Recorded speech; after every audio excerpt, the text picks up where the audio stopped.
dengan saya, Kevin Edukasi. Nah, kali ini kita kedatangan praktisi yang langsung dari financial konsultan dan asuransi yang mungkin bisa membantu teman-teman dalam menghadapi situasi di tengah pandemi ini. Nah, langsung saya persilakan ke teman saya ya. Ya, hai guys. Terima kasih Bro Kevin sudah mengundang saya di channel Kevin Edukasi. Dan saya sering melihat juga channelnya Bro Kevin sangat-sangat bagus, terutama untuk memberikan satu tambahan pengetahuan dan wawasan bagi kita semua. Ya, kebetulan saya bergerak di bidang finansial konsultan dan industri asuransi. Mungkin saya bisa berbagi sedikit tips buat teman-teman dalam menghadapi krisis di tengah pandemi ini. Karena kita sudah merasakan banyak perubahan yang terjadi. Gimana sih menghadapi perubahan di tengah pandemi ini? Mungkin sedikit banyak kita bahas di channelnya Bro Kevin.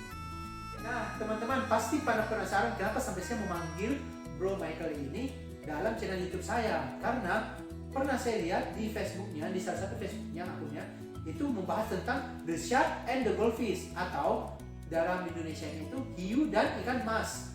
Nah, kok bisa? Saya penasaran juga pada saat membacanya. Nah, langsung saja saya mempersilakan ke Bro Michael. Ya, saya melihat materi ini sangat cocok pada saat kondisi sekarang. Mengapa saya bilang seperti itu? Karena saat sekarang ini kan kita sudah mengalami sesuatu yang di luar normal, dan juga banyak perubahan yang terjadi di sekeliling kita, terutama dalam diri kita sendiri. Saya pun juga merasakan seperti itu. Jadi saya mengambil satu tema judul materi, yaitu The Shark and the Goldfish, yang dimana kita belajar bagaimana cara menghadapi suatu perubahan di tengah pandemi corona ini. Mungkin saya bisa bertanya kepada Bro Kevin atau kepada teman-teman sekalian, kira-kira teman-teman pada saat melihat gambar ikan mas atau ikan hiu, apa pandangan teman-teman terhadap ikan mas ini? Gambarannya terhadap ikan mas ini. Kalau ikan mas menurut saya ya, itu dia kelihatan gemuk dan tenang begitu, dalam arti mereka enak hidupnya. Kenapa? Karena dia selalu di akuarium ya, jadi selalu dikasih makan dan akhirnya dia benar-benar gemuk gitu, ikan mas yang gemuk. Nah, kalau hiu itu kelihatan kayak buas dan lebih kuat gitu. Kenapa? Karena mungkin sering di laut atau bagaimana ya, tapi itu menurut saya. Nah, bagaimana? Ya benar sekali yang Bro Kevin tadi jelaskan ya. Jadi materi ini saya membawakan perumpamaan tentang ikan mas dan ikan hiu ini, yang dimana kalau ikan mas ini kita melihat ikan mas hidupnya di akuarium atau di kolam, yang dimana tempatnya adalah itu saja, dan dia berputar-putar di sana. Di situ pun dia selalu diberi makan oleh pemiliknya. Pada saat diberi makan berarti kan ikan mas dipenuhi dengan semua kebutuhannya, dan dia pun merasakan suatu namanya zona nyaman. Apa yang terjadi pada saat seperti ini? Otomatis keadaan kita yang sebelum terjadi corona, kita bagaikan seperti ikan mas, yang dimana kita masih hidup yang nyaman, yang hidup seperti kemarin, yang dalam artian usaha masih berjalan, sekalipun kita sebagai karyawan kita masih terima gaji, masih terima income. Tetapi begitu terjadi satu perubahan pandemi ini, banyak yang mempunyai bisnis itu tergerus, bahkan hilang, tutup sama sekali. Dan karyawan pun ada yang di PHK dan dirumahkan. Apa yang terjadi ketika kita tidak mempunyai satu namanya income? Pasti kan ada terjadi perubahan. Dan itu pun kita tak mungkin mau menerimanya dengan begitu saja. Dalam artian kalau kita hanya pasrah pada keadaan, jadinya kita seperti ikan mas yang diterpas gelombang. Gelombang ini yang disebut namanya pandemi.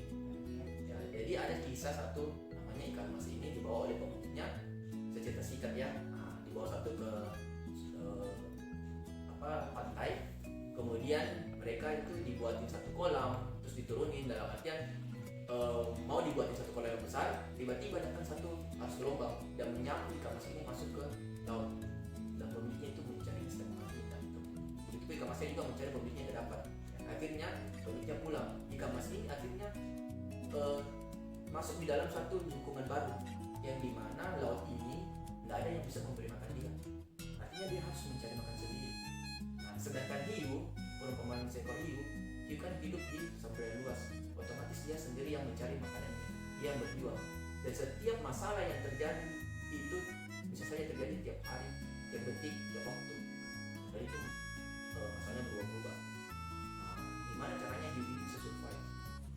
kita bisa belajar bagaimana seekor ikan mas ini mempunyai karakter seperti seekor hiu. Ya ini yang kita mau berbagi tips. Nah, dan mungkin dengan tips ini kita bisa survive menghadapi perubahan di tengah pandemi. Nah teman-teman, bagaimana menurut kalian kira-kira dengan shark and the goldfish? Nah teman-teman, saya mau bertanya kepada teman-teman sekalian, kira-kira kalian mendapatkan dampak tidak dari pandemi ini? Teman-teman bisa share ya di kolom komentar di bawah ini. Kalian bisa share atau kalian bisa tulis sehingga bisa dapat mencari solusi bersama. Nah teman-teman, kebetulan ini saya kan bergerak di bidang edukasi di bimbel gitu. Nah mungkin kan solusi saya yaitu kegiatan saya melakukan YouTuber tapi di edukasi. Tapi saya mau tahu bagaimana solusinya dari Bro Michael ini untuk bisnis saya gitu. Nah saya langsung persilakan ke Bro Michael untuk membantu saya mencarikan solusi-solusi untuk bimbel saya gitu. Nah teman-teman, jadi dampak pandemi ini memang kita semua merasakan, yang dimana minta maaf ada bisnis yang tergerus dan ada pula yang bekerja sama orang sebagai karyawan, ada yang dirumahkan. Maaf nih teman-teman, kira-kira yang saya rasakan juga sama seperti dengan teman-teman, yang dimana kegiatan saya sehari-hari adalah bertemu dengan orang. Tetapi dengan adanya pandemi ini, kita sama-sama menjaga jarak dan kita itu bekerja dari rumah. Dan juga apa yang saya rasakan ini mungkin teman-teman juga rasakan, sesuatu hal yang kita tidak pernah melakukan, yang tidak terbiasa kita lakukan, akhirnya kita mulai menjadi terbiasa, yaitu bekerja secara online. Jadi kebanyakan sekarang kita itu bekerja di rumah dengan menggunakan media online. Nah, terus kegiatan apa saja yang saya lakukan pada saat pandemi ini? Ya, seperti tadi Bro Kevin ada ngomong, membuat satu channel edukasi yang bernama Kevin Edukasi. Itu sangat-sangat bagus. Karena kenapa? Bro Kevin ini mau membantu teman-teman sekalian memberikan satu pemahaman di beberapa industri dan juga beberapa pengetahuan di bidang-bidang yang ada di sekitar kita. Nah, kemarin saya ada nonton soal hidroponik, terus cara masak apa dan sebagainya, itu sangat bagus. Kebetulan Bro Kevin ini mengundang saya untuk membahas di bidang financial konsultan dan insurance, dan beberapa bisnis lainnya. Nah, terus tadi Bro Kevin kan ada sempat bertanya, yang dimana Bro Kevin mempunyai satu namanya bimbingan belajar. Bimbingan belajar ini pada saat pandemi itu jadi tutup, tidak beroperasi. Gimana caranya supaya bisnis Bro Kevin ini tetap bisa berjalan? Nah, saya bisa membagi satu. Jadi kebetulan kemarin saya ada bawa materi Bro Kevin. Kebetulan yang hadir di materi saya ada juga yang membuat satu, maksudnya dia punya bidang usaha itu adalah ngajar les. Dia itu kan sebelum pandemi teman saya itu datang ke rumah-rumah ya, atau bikin satu tempat kursus yang mana murid-muridnya datang sama kayak Bro Kevin. Tetapi setelah pandemi ini, kejadian pandemi ini yang berlangsung dan belum tahu kapan selesainya, kapan berakhirnya, teman saya ini menggunakan satu media online, yang dimana proses bisnisnya tetap berjalan. Nah, mungkin di sini saya bisa sharing ke Bro Kevin, gimana sih cara teman saya tetap bisa survive dengan bisnis yang sama loh, ya, yaitu bimbingan belajar juga. Dia tetap masih bisa mengajar, income bisa tetap masuk, tetapi bekerjanya dari rumah, kan tetap bisa bisnisnya jalan, muridnya pun tetap bisa diberi edukasi, plus tetap menjaga jarak, dalam artian protokol kesehatan COVID tetap bisa kita lakukan. Nah, caranya adalah mereka menggunakan media satu Zoom ya.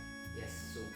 Di situ media Zoom ini bukan promosi ya teman-teman, tapi memang kebanyakan orang sekarang pakai Zoom ya, ataupun lewat video call WA. Cuma kalau Zoom itu rata-rata di dunia pendidikan itu sudah menggunakan Zoom. Karena adik saya juga memakai Zoom, ataupun ada media-media yang lainnya. Nah, saya sendiri juga menggunakan Zoom pada saat melakukan prospecting, mau prospek secara online ke nasabah ataupun merekrut dengan calon agent saya. Fungsinya itu sangat-sangat banyak. Nah, terus teman saya ini tetap melakukan aktivitas mengajarnya. Jadi semua murid-muridnya masuk di Zoom, dia ngajar private maupun kelompok bisa, dan pembayaran uang iuran lesnya pun tetap masuk. Nah, memang sih kita yang sendiri memberikan satu kompensasi kepada customer kita, anak murid kita, dalam artian pada saat datang ke sini video online kan pasti ya kita bisa atur sendiri lah itu kan prosesnya seperti apa. Nah, mungkin seperti itu Bro Kevin. Ya jadi mungkin kalau untuk Zoom sendiri kalau kita mau saling belajar nanti kita bisa sama-sama belajar. Saya pun juga awal gitu pertama bingung loh, nggak ngerti Zoom. Padahal di Zoom saya sudah pernah pakai selama 2017.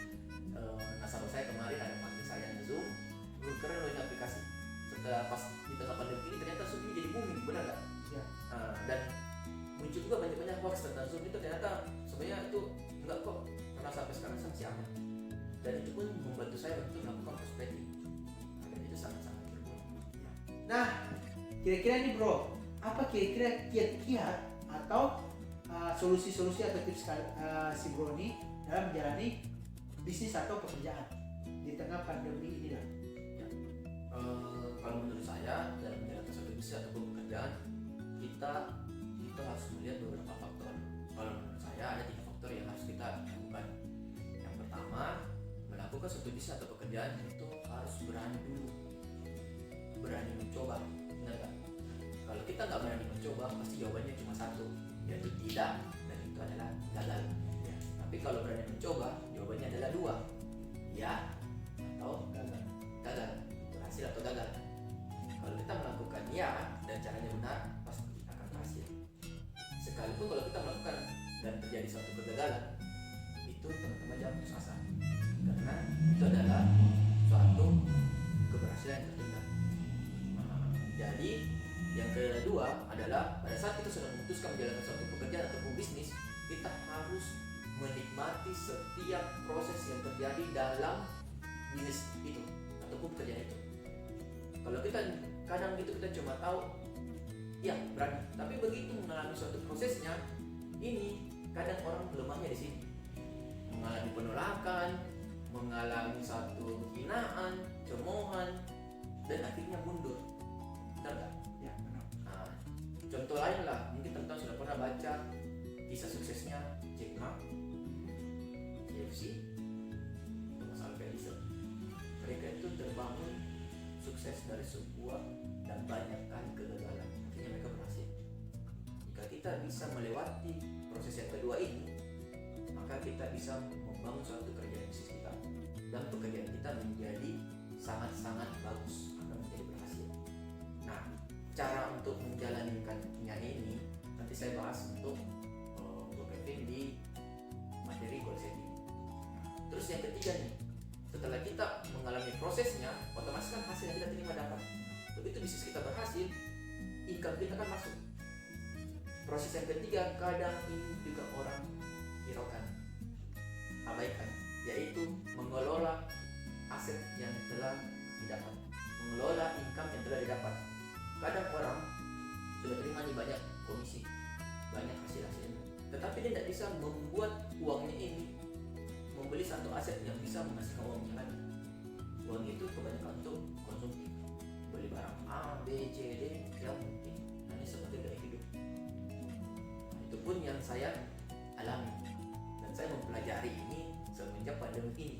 Nah, jadi ingat, kalau kita gagal jangan takut, terus berjuang. Begitu kita terima berkat, terima hasilnya ini kita kelola lagi menjadi lebih baik. Minimal kita saving lah, kalau kita masih bingung mau usaha apa lagi, kita saving, jangan dipakai untuk hal-hal yang tidak perlu. Karena teman-teman kan tidak sangka pandemi tiba-tiba muncul. Apa yang terjadi? Kalau kita punya cash flow kuat, no problem. Tapi begitu kita tidak punya cash flow kuat, otomatis satu, kita jual aset, satu, ya, maaf, pinjam dan sebagainya, kan bersolusi. Ya, makasih bro, bagus sekali solusi-solusinya. Nah, tadi kan saya ada dengar tentang goal setting yang si Mas Bro ada ngomong kan. Nah, apa sih maksudnya goal setting tadi? Bisa dijelaskan ya ke teman-teman semuanya? Ya, jadi teman-teman dalam melakukan suatu usaha, dalam melakukan suatu pekerjaan, terutama dalam hidup ini kita harus mempunyai satu namanya goal setting. Jika kita tidak mempunyai satu goal setting, ibarat kita kapal yang tidak mempunyai satu namanya tujuan. Nah, jadi ibarat kita membawa kendaraan ini, kita tidak tahu tujuannya kemana, otomatis kan terputar-putar. Nah, dengan adanya goal setting, kita bisa menjalankan suatu bisnis ataupun suatu pekerjaan untuk mencapai apa sih yang kita inginkan, mungkin bulan depan, tahun depan, ataupun beberapa tahun akan mendatang. Nah, cara-cara membuat goal setting itu menurut saya itu ada beberapa macam, yaitu goal setting itu harus smart, itu dulu. Tapi dengan keadaan sekarang di tengah pandemi, goal setting itu harus ditambahin smarter, yaitu yang dimana S-nya itu harus spesifik. Spesifik ini adalah menyebut goal setting kita secara spesifik. Itu kita harus tahu nih apa yang kita inginkan. Contoh nih, saya mau beli mobil apa, mungkin berapa bulan kemudian atau berapa tahun kemudian. Nah, terus goal setting berikutnya adalah simple. Simple itu goal settingnya jangan terlalu berbelit-belit, yang dimana itu kita kalau terlalu berbelit-belit kita bisa jadi lupa, dan mungkin saja goal settingnya hanya suatu catatan kecil saja yang tidak mungkin akan tercapai. Ya.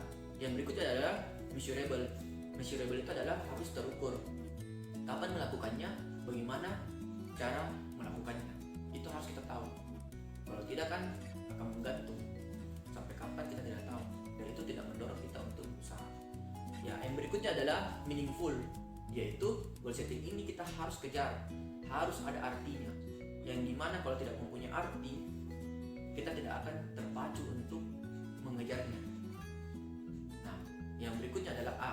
A itu adalah achievable, yaitu harus bisa dicapai. Dengan kondisi sekarang, kemampuan kita bisa mengukur. Mungkin sebelum corona kita bisa mengukur, oh goal setting saya mungkin saya mau bulan ini target saya, anggaplah saya jualan insurans, saya mau berapa cash. Tetapi dengan adanya pandemi ini kita harus ukur nih, bisa nggak dicapai dengan kondisi sekarang seperti ini. Jadi harus betul-betul yang masuk akal. Terus yang berikutnya adalah as if now, yang dimana harus berlaku sejak sekarang. Contoh nih, saya bekerja di satu perusahaan. Mungkin pada saat sekarang posisi saya adalah sebagai karyawan biasa, dan saya kan pasti akan mengejar untuk naik ke jenjang karir berikutnya. Mungkin saya akan target bulan depan mau jadi manajer atau tahun depan jadi manajer. Nah, saya harus seakan-akan saya sudah jadi manajer. Jadi kebiasaan manajer sudah saya terapkan dalam hidup saya sehari-hari, dalam pekerjaan saya. Apa yang menjadi tanggung jawab, kewajiban pekerjaan sebagai manajer harus saya sudah terapkan mulai sekarang agar saya bisa terbiasa. Begitu saya dipromosikan, saya tidak bingung lagi apa yang harus dikerjakan. Dan juga kita itu harus jangan pernah telat, harus bisa memanage diri kita. Dalam artian dengan adanya satu kebiasaan manajer kan otomatis beda dengan karyawan biasa yang mungkin lebih besar. Terus goal setting berikutnya adalah R, realistik, yang dimana realistik itu harus dengan keadaan kondisi sekarang. Kalau tidak realistik dengan kondisi sekarang kan itu sama aja kita bisa jadi demotivasi. Contoh nih, saya target sekian, tapi dengan kondisi pandemi sekarang kan serba terbatas, otomatis kita bisa jadi down. Makanya kita harus ukur nih, oh kondisi pandemi seperti sekarang saya hanya bisa bertemu berapa orang, atau mungkin saya hanya bisa menjual berapa porsi, atau saya bisa mengajar berapa orang. Itu semua harus dikondisikan. Terus R berikutnya adalah reliable, yaitu ini goalnya real nggak, berhubungan nggak, nyata nggak, jangan hanya sebagai mimpi saja. Dalam artian harus betul-betul ini goal bisa tercapai, jangan hanya menjadi bayangan saja. Terus yang berikutnya adalah T itu time frame, harus ada action plan-nya. Jadi goal setting itu harus mempunyai action plan, apa-apa yang harus kita lakukan. Contoh, saya mau target 10 case, saya mau mengajar 10 siswa, saya mau menjual 10 paket. Nah, ini harus dibuat action plan-nya seperti apa. Mungkin action plan-nya adalah dalam satu hari saya harus ketemu berapa customer, dalam satu hari saya harus promosi berapa banyak, dalam satu hari saya harus melakukan aktivitas bisnis berapa lama. Itu harus kita bisa ukur dengan kondisi sekarang ini. Ya. Yang kedua adalah T berikutnya adalah towards what you want. Dalam artian apa sih yang kita mau goal ini di depan sana. Dalam artian kalau kita tidak tahu apa goal yang ada di depan sana, goal ini hanya menjadi biasa-biasa saja. Jadi contoh nih, saya tahu jika saya mencapai goal ini, apa yang saya capai, apa yang cita-citakan, dampaknya apa buat saya itu. Jadi apa yang saya mau itu harus saya bisa bayangkan apa yang saya bisa dapat.